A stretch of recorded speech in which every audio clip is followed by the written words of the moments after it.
Henker que vive duas vezes. Side Story capítulo 43 A terceira zona, 3. Clink. A bebida foi servida até a borda em um copo de vidro. O gelo tilintou. Você. Sim, pai. Você encontrou outra garota? Yeon-woo olhou para Cronos por um momento. Um silêncio pesado encheu a sala. Espere. Então isso não foi uma piada, pai? Yeon-woo fez uma cara de espanto ao ver o olhar solene de Cronos. No entanto, Cronos ainda estava falando sério. Ele disse: Filho, não sei o que você está pensando, mas a lealdade faz parte do amor. Como você pôde jogar fora uma garota que esperou por você por tanto tempo? Pai. Sim, filho. Se você vai dizer bobagens, pode ir a Timbuktu e fazer isso. Cronos coçou a bochecha sem jeito. Então você não encontrou outra pessoa? Não quero que Edora arranque meus cabelos. Além disso, não preciso de nenhuma outra mulher. Então como? Onde mais eu usaria minha habilidade de voltar o volante? Ah, certo. Mãe, o pai está pensando de uma maneira tão antiquada agora que está aposentado. De fato, ele continua esquecendo as coisas ultimamente. Você deveria ser compreensivo, Yeon-woo. Acho que o cabelo dele está começando a ficar mais fino também. Cronos explodiu com um suspiro de Rhea. O quê? Meu cabelo está bom. Devo procurar um bom creme para o crescimento do cabelo? Eu posso fazer isso sozinho. Dizem que explosões de raiva significam que você está subconscientemente pensando que é verdade. Eu não sou. Yeon-woo e Rhea continuaram a provocar Cronos por um tempo depois disso. Cronos tinha um rosto taciturno e Rhea sorriu ao olhar para ele como se ele fosse adorável. Olhando para seus pais, um leve traço de sorriso apareceu no rosto de Yeon-woo. Esse era o tipo de relacionamento que ele queria. Yeon-woo começou a falar sobre o motivo pelo qual decidiu se casar, e Cronos ficou azedo, mas se animou a ouvir sobre a garota de quem havia gostado. Rhea ocasionalmente intervinha com, sério, e, que coisa, curiosa sobre a nora que ela ainda não conhecia. Ela só tinha ouvido falar de Edora através de Cronos. Então ela estava muito curiosa. Então acho que teremos que ter uma reunião entre os pais. Nossa, querida, vamos ter uma reunião entre pais. Que emocionante. Rhea riu como uma menina. Eles tiveram muitos filhos, mas nunca compareceram aos casamentos dos filhos. Cronos foi absorvido pelos demonismos antes que isso acontecesse, e foi expulso do trono por Zeus. E depois que ele ressuscitou, ele teve Yeon-woo e Jeong-woo, mas Jeong-woo já havia conhecido Ananta. Então eles não tiveram oportunidade. Eles também não tinham sogros com Ananta. O casamento de Yeon-woo era muito novo para Rhea e Cronos. Era algo natural para os outros. Cronos sorriu ironicamente pelo fato de eles não terem sido capazes de desfrutar de tais prazeres. Ele se desculpou com Rhea, vendo-a tão feliz. Então, os sogros, será apenas o médium psíquico? Cronos parou de falar em sogros, por causa do quão estranho isso saiu de sua língua.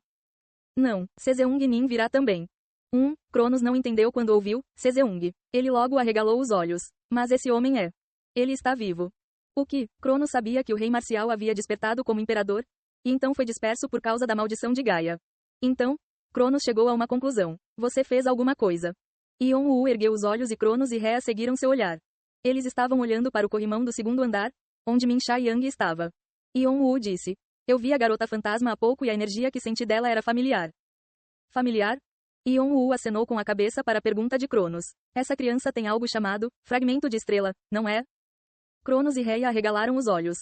Então ela faz. Cronos se recompôs primeiro. Então isso está relacionado ao rei marcial, quero dizer, nosso sogro? Yeon-woo assentiu. Os fragmentos estelares são pedaços da alma de Seseung-nin que ele deixou para trás depois de ascender.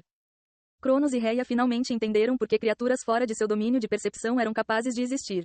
Na memória de Cronos, o rei marcial era um monstro. Ele era um monstro de monstros que destruiu Asgard sozinho e se tornou um imperador apenas com sua vontade.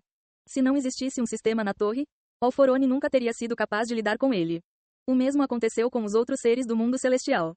O rei marcial era um estranho que era tão poderoso que até o antigo deus dos reis não sabia quais eram seus limites. Os pedaços deixados para trás quando tal ser se tornou imperador. Apenas possuir um pedaço pode transformá-lo em um monstro. Cronos só conheceu 3 estrelas, mas cada uma delas era tão poderosa quanto uma fera.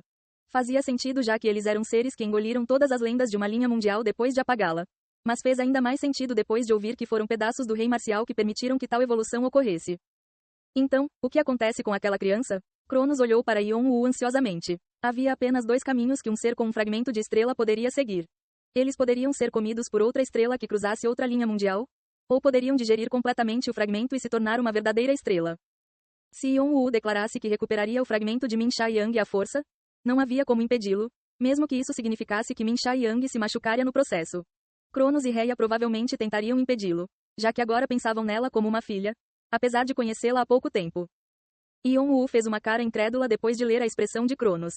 Pai, Não sou tão imprudente. Claro. O que exatamente você pensa de mim? Temperamento do imperador?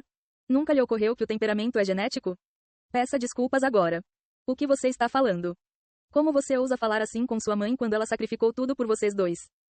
Yon-woo olhou para Cronos com uma expressão chocada, como se estivesse questionando a consciência de Cronos, e Rhea balançou a cabeça para seu marido absurdo. Não se preocupe, não é tão difícil recuperar os fragmentos. Já coletei alguns no caminho para cá. E as estrelas? Eu os conheci.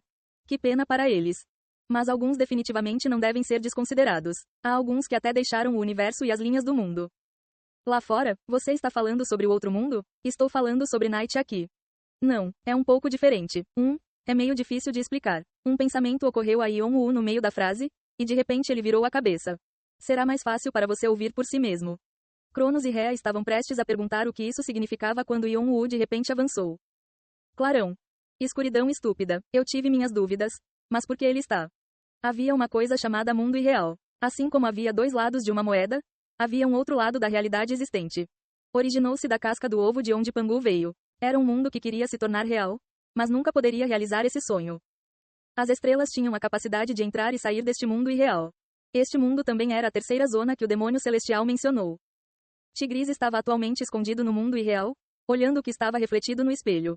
Foi assim que eles não puderam ser capturados por seres como Cronos e Rhea até agora. Ele estava observando cuidadosamente Cronos e Rhea através do mundo irreal para de alguma forma sequestrar Min Sha Yang para este lugar assim que a oportunidade surgisse. Mas então, ele viu algo inesperado, o ego da escuridão estúpida, o Rei Negro. Junto com o demônio celestial, também conhecido como Luz Sagrada, o Rei Negro era considerado alguém que deveria ser evitado com prioridade. Alguns dos companheiros de Tigris foram apagados após acidentalmente entrarem em contato com o Rei Negro. Parecia que o demônio celestial ainda não havia percebido a presença deles porque estava enfiado na biblioteca Shangong, mas o Rei Negro estava atualmente recuperando fragmentos de estrelas.